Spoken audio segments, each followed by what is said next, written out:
Forget everything the mainstream media is about to tell you about what happened over Kyiv in the pre-dawn hours of this morning, because what Russia just executed is not simply another drone strike in the long list of exchanges that have defined this conflict for nearly 4 years.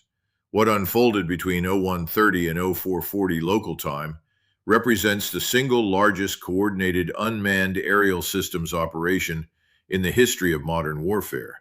And by the time I finish walking you through what actually happened, what it means operationally, and what it tells us about the trajectory of this entire war, you are going to understand why the people I still talk to in the Pentagon, in the European defense establishments, and in the corridors of NATO planning staffs are describing this morning as the strategic inflection point that the political class in Washington has spent 2 years pretending could not happen.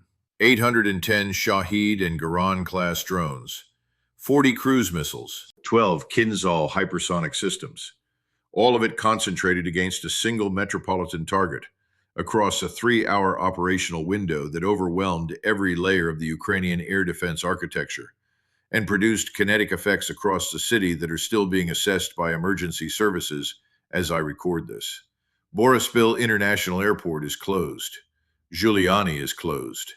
Every commercial flight scheduled to operate into or out of Ukrainian airspace for the next 72 hours has been canceled, redirected, or indefinitely suspended. The power grid serving central Kyiv has been disrupted across multiple distribution nodes simultaneously. Water pressure across 3 districts has collapsed. The metro system is operating on emergency backup power, and the smoke columns rising over 4 separate locations across the metropolitan area, visible from every approach to the city, mark the geographic distribution of what Russian planners just demonstrated they are capable of doing at a scale and with a coordination that nobody in Western capitals wanted to acknowledge was operationally possible. Having spent my career as an army officer, having commanded armored cavalry in combat, having sat through more after-action reviews and operational assessments than I care to remember, I want to be precise about what I mean when I say this strike represents an inflection point. I am not using that phrase loosely.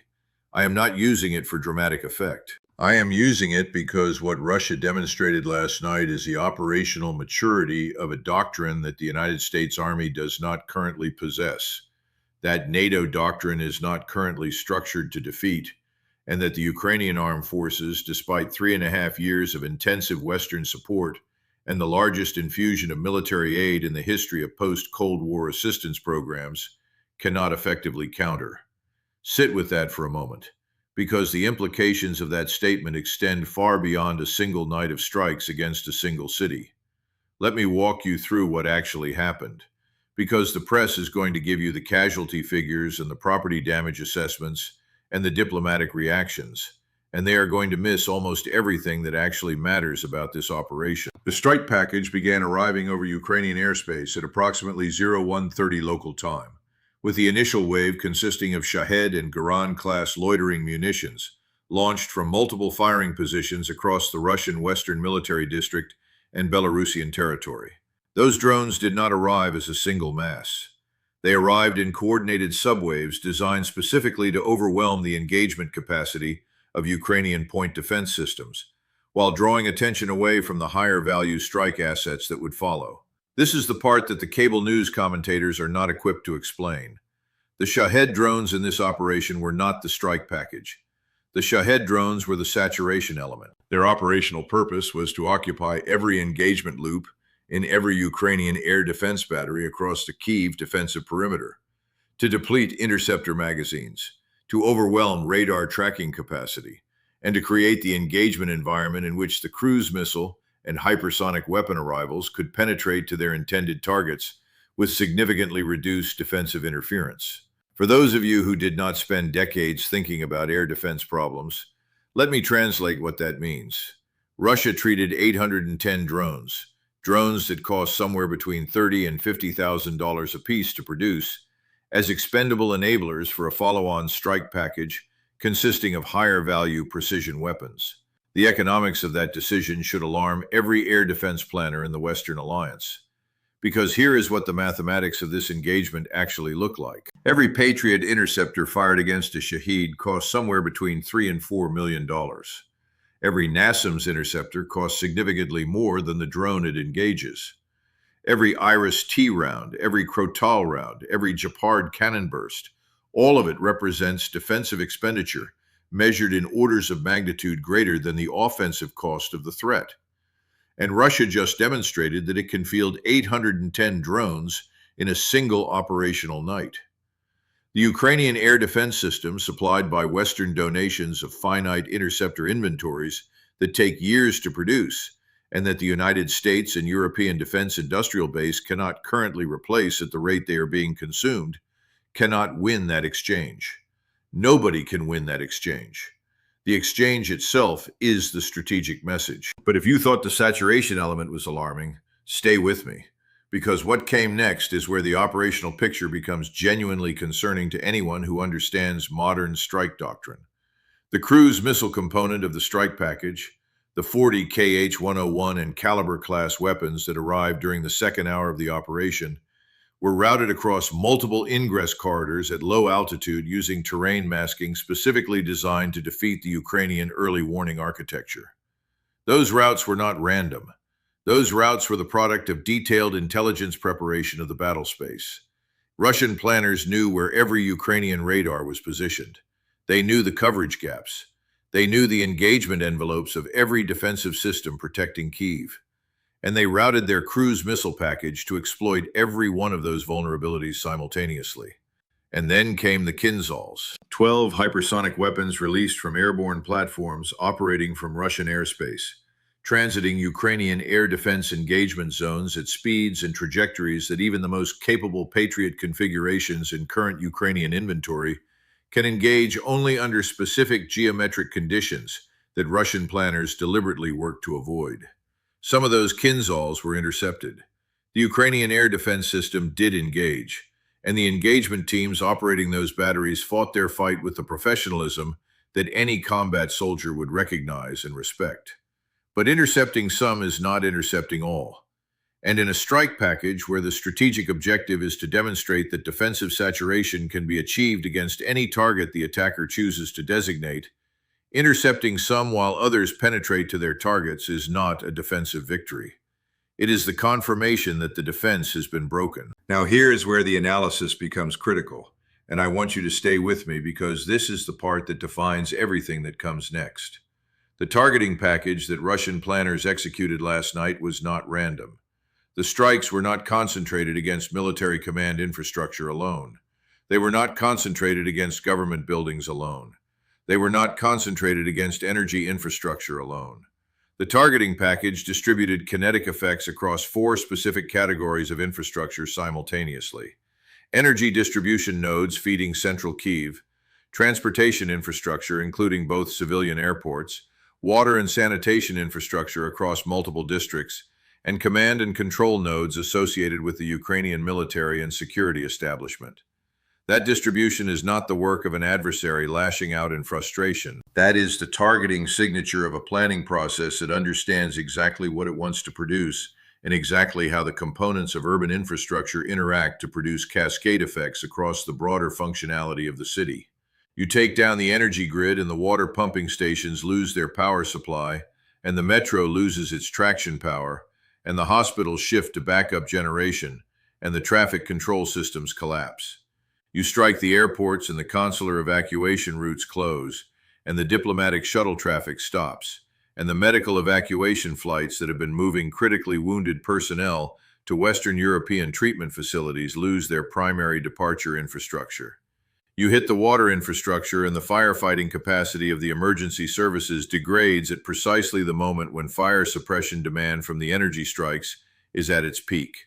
Every element of that package compounds every other element. That is doctrinal targeting executed at the operational level by a planning staff that has been refining this exact methodology for 3.5 years of continuous combat experience. And here is where I want you to stop and think about what that combat experience actually means. The United States Army has not conducted sustained, large-scale conventional combat operations against a peer or near-peer adversary in over 30 years. Our doctrinal manuals are written by officers who have spent their careers in counterinsurgency operations, in low-intensity conflicts, in security cooperation deployments. Our air defense doctrine has not been stress tested against a real saturation strike since the Cold War. The Russian armed forces have just completed 3.5 years of operational learning at a pace and scale that is producing tactical and operational innovations every month that Western military establishments are not equipped to evaluate, let alone replicate. Last night was the visible product of that learning process. And if you think the gap between where Russian doctrine is and where Western doctrine is on this specific operational problem is small, you have not been paying attention to what has been happening across the entire length of that front for the past 40 months. The timing of the strike deserves analysis in its own right, because it was not an accident, and it was not convenience. 0130 to 0440 local time is the window in which urban populations are at their lowest level of situational awareness, when emergency services are operating at minimum staffing, when commercial aviation activity at Boryspil is concentrated in the pre-dawn cargo movement window that supports the Western logistics chain feeding Ukrainian military operations. Cargo flights operate at those hours because the global supply chain answers to logistics, not to passenger schedules. Diplomatic flights operate at those hours because the schedules of foreign officials transiting Ukrainian airspace are coordinated around minimum exposure windows.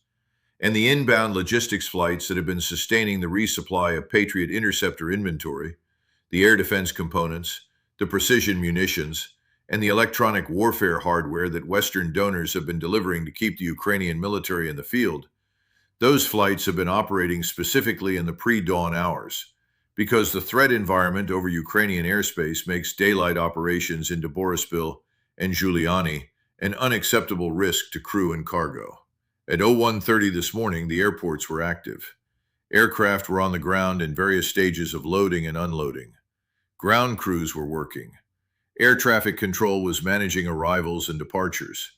And the Russian strike package arrived at precisely the moment of maximum operational activity and minimum defensive readiness. The fires that broke out at fuel storage facilities at Boryspil are still burning.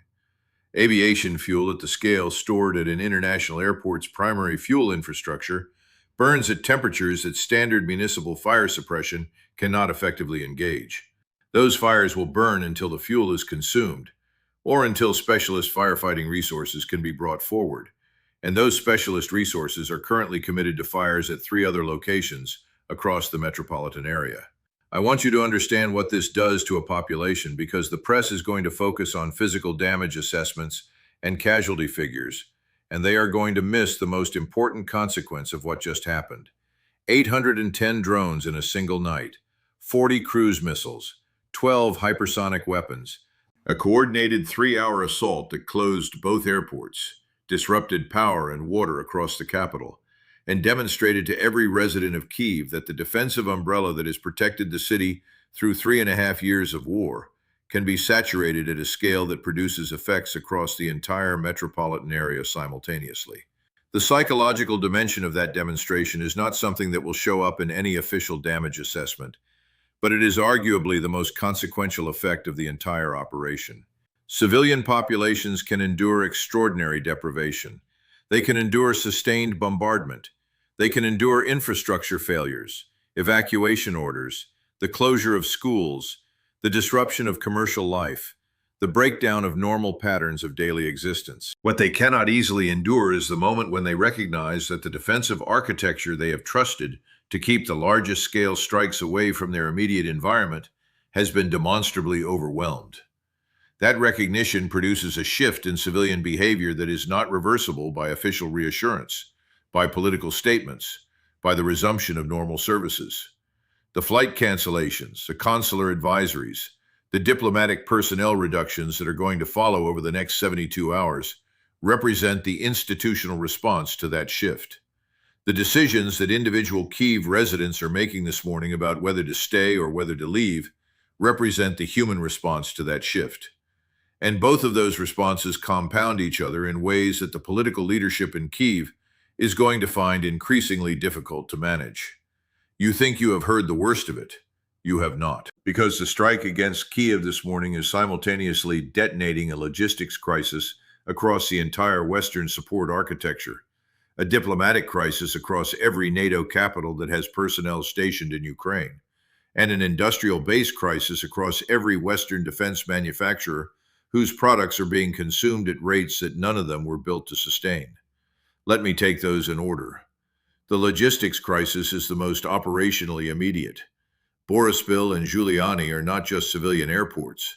They are the primary nodes through which Western military logistics flights have been delivering air defense components, precision munitions, electronic warfare systems, and the specialized parts that keep the donated Western equipment in the Ukrainian inventory operational.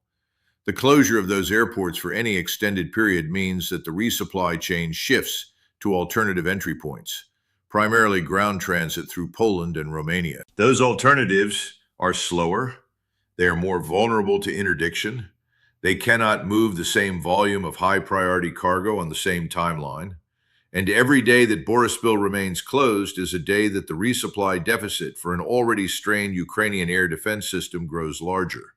Russia did not just hit an airport. Russia disrupted the throughput point through which the Western response to Russian strikes has been delivered. The diplomatic crisis is unfolding in capitals across the Western alliance as I record this.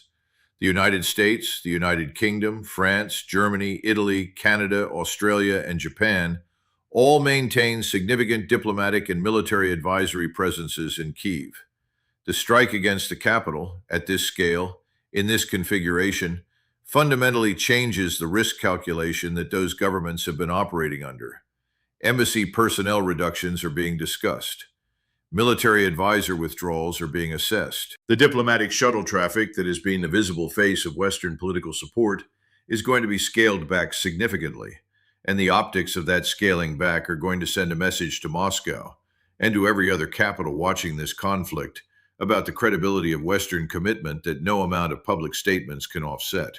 And then there is the industrial base crisis, which is the strategic problem that the political class in Washington has been working very hard not to talk about. Every Patriot interceptor expended last night is an interceptor that takes 24 months to replace through current production lines. Every NASAMS round is the product of a supply chain that runs through specific facilities in Norway and the United States that cannot surge production at any meaningful rate. Every precision munition donated to Ukraine over the past 3 years is being drawn from American and European war reserve stocks that were sized for contingencies of dramatically smaller scope than what this conflict has demanded. The visible reality, which Pentagon officials will not state on the record, but which every serious analyst inside the building understands, is that the Western defense industrial base cannot currently produce air defense interceptors and precision munitions at the rate they are being consumed in Ukraine. That gap was already widening before last night. After last night, it widens further. Stay with me because this is where everything starts to unravel. Russia just demonstrated that it can field strike packages at a scale and a coordination that imposes interceptor expenditure rates on the defense that the Western industrial base cannot sustain. That is not a battlefield problem. That is a strategic problem. That is the kind of problem that does not get solved through additional aid packages, additional emergency appropriations, additional diplomatic statements of resolve. It gets solved only through industrial base reconstruction that takes years, and political will that the current Western political configuration is not visibly producing. The Russian planning staff that designed last night's operation understands all of this. They are not striking Kyiv for the kinetic effects alone. They are striking Kyiv to demonstrate that the kinetic effects are sustainable on their side, and not sustainable on the Western side. What we are watching is not just the largest drone strike in history. What we are watching is the operational expression of a Russian theory of victory that has been quietly maturing across 3.5 years of combat. The theory holds that this war will be decided not by territorial maneuvers, not by decisive battlefield engagements, not by negotiated settlements, but by the relative ability of each side to sustain industrial output and operational tempo over a timeline measured in years. Russia has built the industrial base, the procurement structure, and the operational doctrine to fight that long war. Ukraine, with all the Western support it has received, is fighting on borrowed industrial capacity that is not being replenished at the rate it is being consumed. And last night, Russia demonstrated, in a way that no analyst could miss and no political statement could obscure, that the gap between offensive capacity and defensive capacity is widening in Moscow's favor. Having been there myself, having sat in rooms where operational assessments get made by people whose careers depend on calling these questions correctly, I can tell you what this moment actually looks like from inside the analytical community. It looks like the moment when the assumptions that have organized Western strategic thinking about this conflict for the past 3 years are being visibly invalidated by events on the ground. The assumption that Western technological superiority would offset Russian mass. The assumption that sanctions and economic pressure would degrade Russian industrial capacity. The assumption that Russian military doctrine would prove brittle under sustained combat stress. The assumption that the political will of the Western alliance could be sustained at the levels required to keep Ukraine in the fight indefinitely. Every one of those assumptions just got tested by the strike package that arrived over Kyiv between 01:30 and 04:40 this morning. And every one of those assumptions just produced an answer that is not what the political establishment in Washington and Brussels wanted to hear. The decisions that will be made in Kyiv, in Washington, in NATO headquarters in Brussels, in capitals across Europe over the next several days and weeks will define the next phase of this conflict in ways that the decisions of every previous month have not. The runways at Borispil are damaged. The fuel infrastructure is burning. The interceptors that were expended last night cannot be replaced for years. The civilian population of Kyiv is processing the recognition that the protective umbrella they trusted has been demonstrably saturated. And the smoke rising over 4 separate locations across the metropolitan area, visible from every approach to the capital, marks the geographic distribution of a strategic message that Moscow just delivered with the kind of clarity that no diplomatic communication could match. At what point does a Western alliance that has been managing this conflict through escalating but ultimately insufficient measures have to confront the question of whether its current approach is producing the outcome it claims to be pursuing? At what point does the visible widening of the industrial base gap force a recalculation of what is actually achievable on the timeline the conflict is now operating under? At what point does the political class in Washington and Brussels stop telling its publics a story about this war that the operational reality on the ground no longer supports? Those are the questions that are being asked behind closed doors right now. Those are the questions whose answers will not appear in any press briefing, in any congressional hearing, in any official communique. The drones came in waves. The cruise missiles followed. The hypersonics finished the work. And the smoke over Kyiv this morning is still rising, visible from every approach to a capital that woke up to discover that the war it has been fighting and the war that is now being fought against it are no longer the same war.